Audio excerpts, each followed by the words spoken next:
This is a Storm Team 12 weather alert.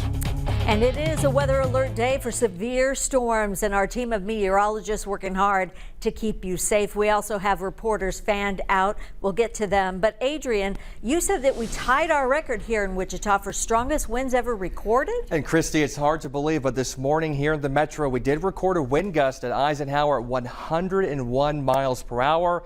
That type of wind is like an EF1 tornado or Category 2 hurricane and could rip off roofs and cause widespread damage. Even right now, we still have some stronger storms out there focused into south central Kansas, north of Wichita at this time, including McPherson County. Still have some flood warnings in the area, and we got some training, and this is kind of our outflow boundary that we're watching, not really moving. If you're south of this, Hutchinson, El Dorado, here in Wichita, back towards Dodge. This is that corridor that has to be on high alert for severe thunderstorms later on today. Northwestern Kansas, just some leftover showers and thunderstorms at this time, but we're still expecting some redevelopment. But here's a look at all of the storm reports. What we had early this morning here in Wichita, those storms developed near Denver and made it all the way to south central Kansas. So remarkable. It was widespread again. We had a 101 mile per hour wind gust, which ties the all-time record from July 11th, 1993. Do you remember that day? It was horrific across the area, and it's just hard to believe that winds got that strong here in the Wichita area. Unfortunately, we could be doing this all over again later on this evening into the overnight. Our level 4 out of 5 severe weather risk zone has shifted, mainly impacting areas southeast of Dodge, including the Greensburg area, back towards south central Kansas, including the Wichita metro. Tennis ball sized hailstones, hurricane force winds once again over 80 to even over 85 miles an hour. Can't rule out a tornado or two, and flooding rains look to be the primary threat. And looking ahead on Future Track by 9 p.m., notice that linear nature and storms. Deja vu to what we had this morning. So there's a lot of active weather on the horizon, including some storms that are likely going to really pack a punch. We'll take a closer look at Future Track, timing it out hour by hour, coming up here in a few. Adrian, thanks. One of the hard-hit areas this morning was in Valley Center. Here's Max Dutton with the damage from those hurricane-strength winds. Yeah, those Doppler estimates of 80 to 85 mile per hour winds left quite a bit of damage in Valley Center. This is how a lot of people will be spending their day here. Take a look for yourself. There's some of the roadways blocked. A lot of these driveways blocked really by the trees that kind of fell out in Valley Center, left that damage that you see right there. This is going to be the case, though, for a lot of people in the Wichita metro area as well. We've spent time in South Wichita, North Wichita today.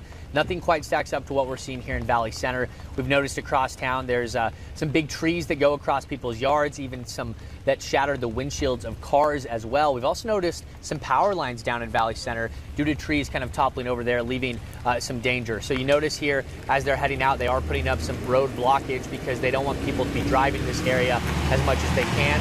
As we've been mentioning all day long, though, this is round 1 of the storms. Round 2 still coming later tonight. You need to be weather aware because this is exactly what could happen again tomorrow. Make sure you have that Storm Team 12 app downloaded as well. Reporting in Valley Center, Max Dunn, 12 News. And we're hearing that the Wichita Open is still a go despite damage at Crestview Country Club. For that, we go live to Brock Wilson. Brock. Christy, this is the first thing you're going to see when you arrive at Country Club. These are the Crestview Country Club. These are the grandstands behind the 18th green. Now, there used to be about 15 to 20 feet of scaffolding propping up an awning here that would cover the spectators over the grandstands here. That has been completely blown off the back of the grandstands, and that's over on the other side here. There are engineers actually on scene right now seeing if they can get that put up before the Pro-Am starts tomorrow. Now, if we spin around the other direction, we're going to take a look down the cart path. This is heading toward the 17th green, and they've actually done a lot of progress getting what was a lot of tree branches cleared off the cart path. You can actually see some of the past champion signs that have been blown over. They still need to go back through and make sure to flip those up. But they're committed to making sure they get this tournament played, which is obviously evidence of the progress they've made here. A little bit earlier, we got a chance to talk with the tournament director of the Wichita Open. We're going to hear from him just a little bit later on, coming up here later on 12 News at noon. Live at Crestview Country Club, Brock Wilson, 12 News. Brock, thanks. Now, Via Boxing, you're taking a look at that now in the Plainview area, had its roof torn off. All the equipment now exposed to the elements. Let's get to Keenan Penn now live with a closer look at that. Keenan.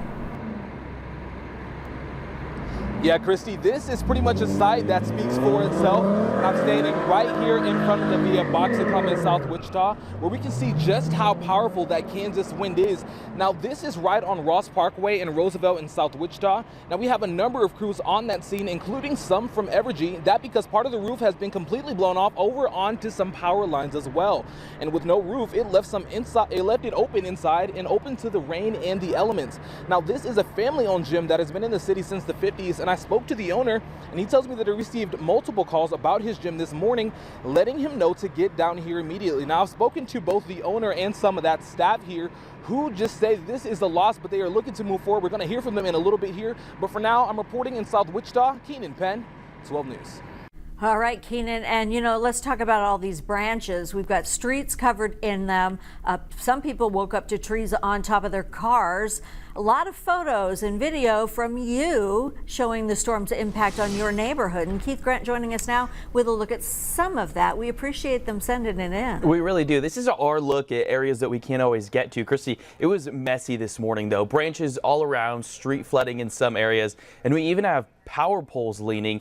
Here's what it looked like in McPherson this morning. This video from Dennis Shaw shows the rain coming down in what looks like sheets almost, and in Wichita right there, the wind blowing power poles over. And we've also got Rebecca Spiker. She woke up to this tree blown over. Look at that, how big that tree is when you compare it to that dog.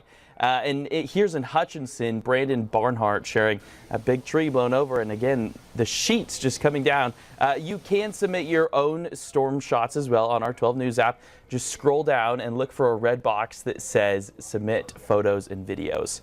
Christy? All right. Keith, thanks. From Salina to Wichita and Arkansas City, close to 16,000 Evergy customers are without power right now. Evergy says it's still assessing the damage and will restore the power as quickly and safely as it can. The company is asking you to stay at least 30 feet away from any downed power lines, and you should call 911 to report them. Coming up, a U.S. Senator from Missouri pushing for a federal minimum wage increase. Today, I'm going to share with you a cake that's so light and refreshing, it's summertime perfect. And there's no baking required. How's that? And we continue with our Storm Team 12 weather alert. We have thunderstorms on radar right now behaving themselves, but that's expected to change later on this evening. We remain with a level 4 out of 5 severe weather risk zone centered over south central Kansas. All severe weather hazards possible. Timing it out on Future Track coming up after the break.